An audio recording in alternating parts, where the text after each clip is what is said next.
Santi mengatur mainan-mainan di rak kecil toko yang ia buka di garasi rumahnya. Senyum ramahnya selalu hadir ketika melayani pelanggan, alias tetangga sekitar yang menyewa mainan anak-anak. Bisnis rental ini adalah buah dari kreativitasnya sebagai ibu rumah tangga sekaligus pengusaha kecil. Usaha itu telah membantu menopang keuangan keluarga bersama Benny, suaminya, yang bekerja di sebuah perusahaan distribusi barang. Sekilas, kehidupan Santi tampak baik-baik saja. Mereka sudah 13 tahun menikah, dikaruniai seorang anak laki-laki bernama Rafa, yang kini duduk di kelas 2 SD. Benny adalah sosok ayah yang perhatian di mata Rafa. Setiap akhir pekan, mereka bermain di taman atau menonton film animasi kesukaan Rafa bersama. Semua tampak sempurna. Namun, hanya Santi yang tahu, ada sesuatu yang mengganjal di hatinya. Akhir-akhir ini, Benny sering berubah. Dulu, meski pulang larut, ia masih menyempatkan diri untuk bercerita tentang pekerjaannya atau sekadar berbincang dengan Santi. Namun sekarang, Benny lebih sering sibuk dengan ponselnya. Ia selalu beralasan banyak pekerjaan menumpuk, atau ada teman-teman lama yang ingin ditemui. Awalnya, Santi menekan kecurigaan yang muncul. Ia tidak mau berprasangka buruk. Meskipun firasatnya berkata sebaliknya. Malam itu, Santi duduk sendirian di meja makan, menatap makanan yang sudah dingin. Jam di dinding menunjukkan pukul 11 malam. Ini bukan pertama kalinya Benu pulang larut tanpa memberi kabar jelas. Ketika akhirnya pintu depan terbuka dan Benny masuk dengan langkah gontai, Santi mencoba bertanya dengan nada lembut. "Kamu dari mana, Mas? Kok nggak kasih kabar sama sekali?" Benny hanya menghela napas panjang, melepas sepatunya dengan malas, dan menjawab singkat, "Ada urusan di kantor." "Setiap hari ada urusan di kantor?" tanya Santi, mencoba menahan amarah yang mulai merambat di hatinya. Alih-alih memberi penjelasan, Benny justru terlihat kesal. "Kamu selalu curiga aja. Aku capek." "Udah, jangan banyak tanya," bentaknya. Santi hanya bisa menunduk, menelan rasa sakit dalam diam. Ia tahu, ada sesuatu yang disembunyikan Benny, tapi ia belum punya bukti. Firasat buruk terus menghantui pikirannya setiap malam. Hingga suatu malam, tanpa sengaja, kebenaran yang selama ini ia takutkan muncul di hadapannya. Benny yang kelelahan tertidur di sofa ruang tamu, sementara ponselnya tertinggal di meja.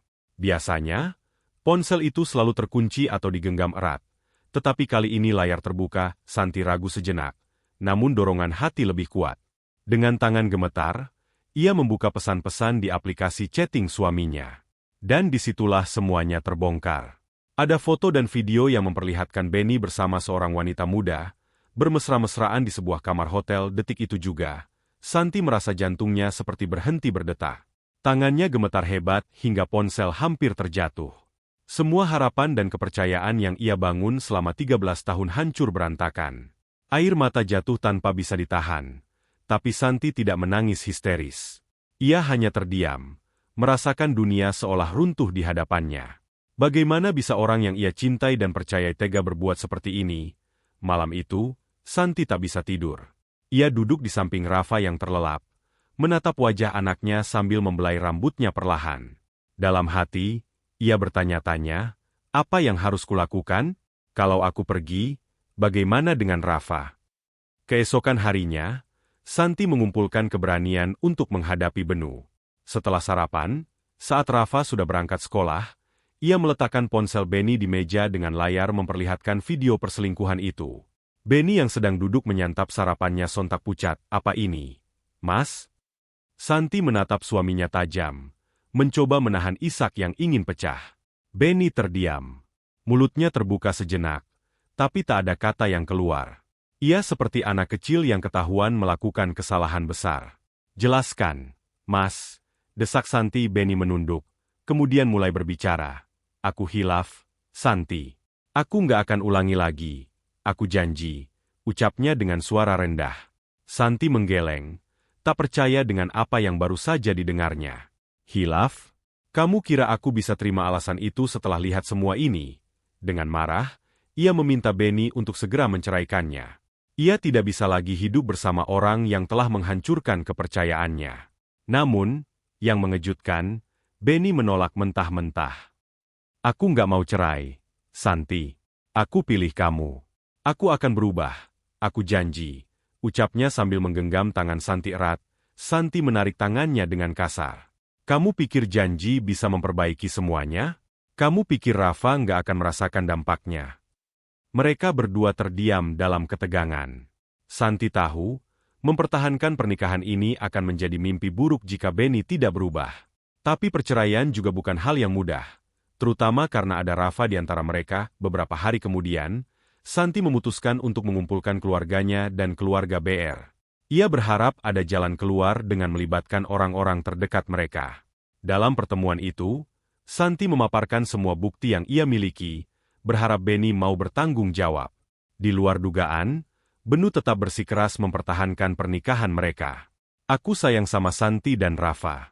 Aku nggak mau rumah tangga ini hancur, katanya di hadapan keluarga besar. Ayah Santi menggeleng dengan marah. Sayang apa kalau kamu bisa selingkuh? Anak kami sudah terluka. Dan kamu masih berani bilang sayang. Benny hanya terdiam. Sementara orang tua Santi mencoba menahan amarah mereka, di sisi lain, mertua Santi tampak tak terlalu peduli. Mereka bahkan terlihat cenderung memihak Benny, seolah perselingkuhan itu hanyalah masalah sepele. Iya, namanya laki-laki, kan wajar kalau ada hilaf. Gak perlu dibesar-besarkan, kata ibu Benny, membuat hati Santi semakin teriris. Santi merasa dikhianati dari segala arah. Oleh suaminya, oleh mertuanya, bahkan oleh harapannya sendiri. Meski hatinya hancur, ia memutuskan untuk memberi Benny satu kesempatan terakhir. Bukan buat kamu, tapi buat Rafa. Aku coba lagi demi anak kita, kata Santi dengan berat hati. Namun, jauh di dalam hatinya, Santi tahu bahwa kepercayaan yang telah hancur tidak bisa diperbaiki hanya dengan janji. Dan ia pun tahu, perjuangannya baru saja dimulai. Di malam-malam berikutnya, Santi hanya bisa berdoa, berharap Benny menepati janjinya. Tapi entah mengapa, firasatnya berkata lain, bahwa badai belum benar-benar berlalu.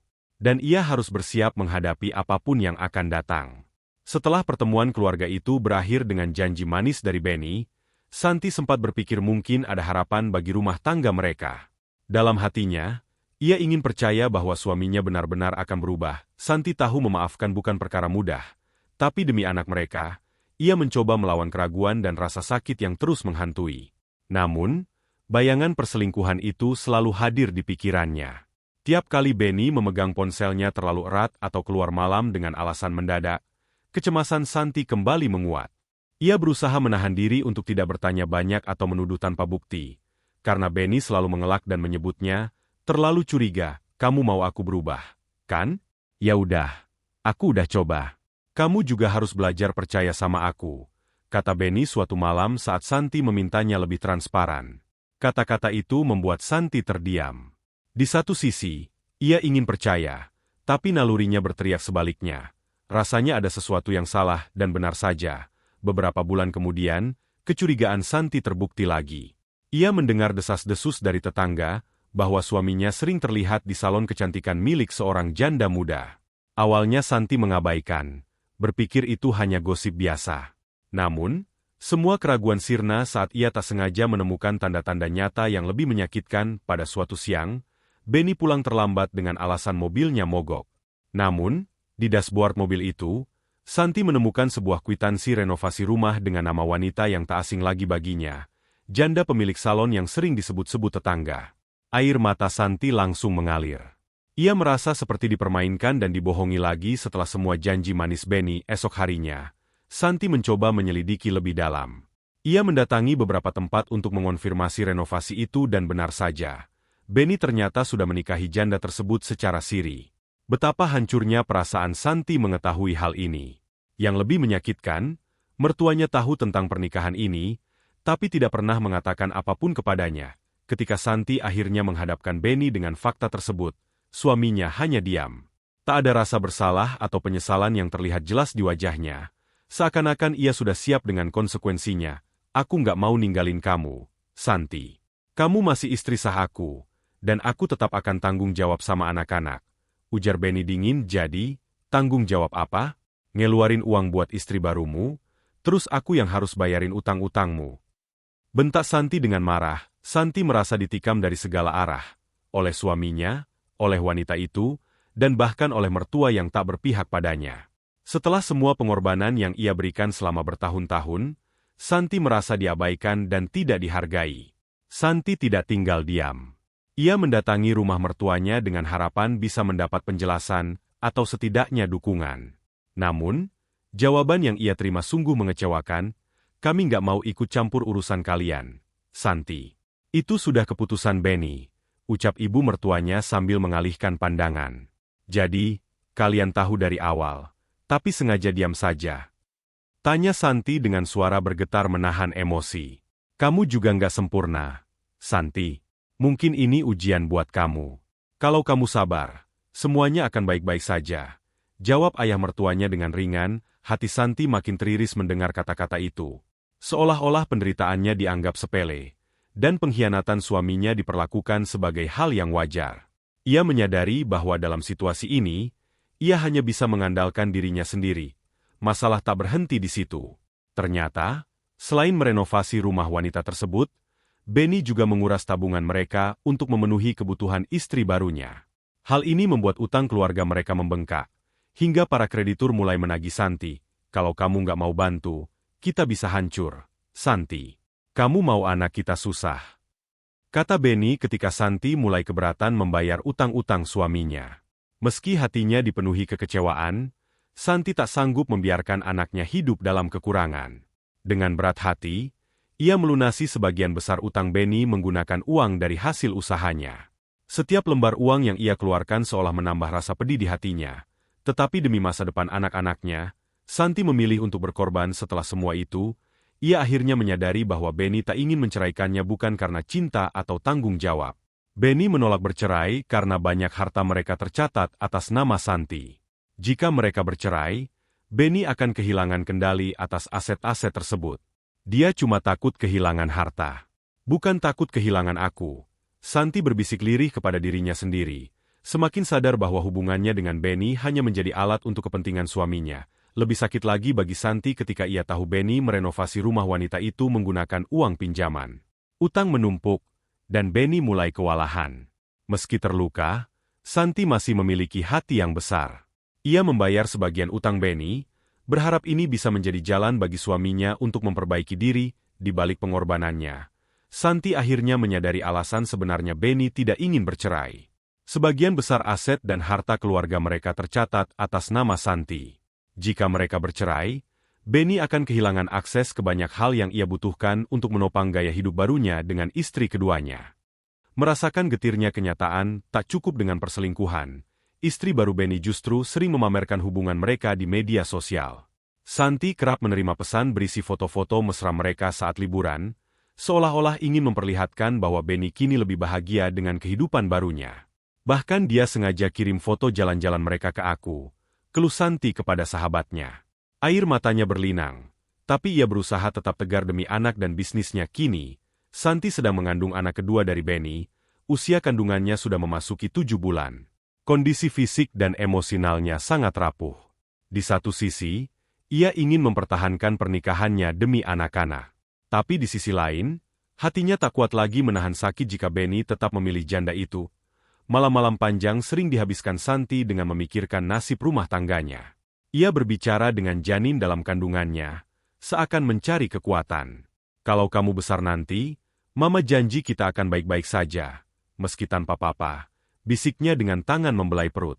Di dalam hatinya, Santi sudah mempersiapkan diri untuk kemungkinan terburuk, perceraian.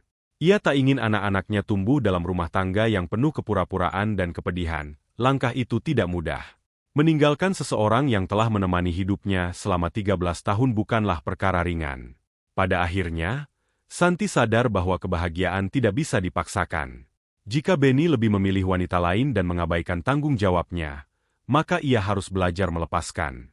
Untuk dirinya sendiri, untuk anak-anaknya, dan untuk masa depan yang lebih baik. Suatu hari, Santi duduk di tepi ranjang sambil memandangi foto pernikahan mereka yang tergantung di dinding kamar.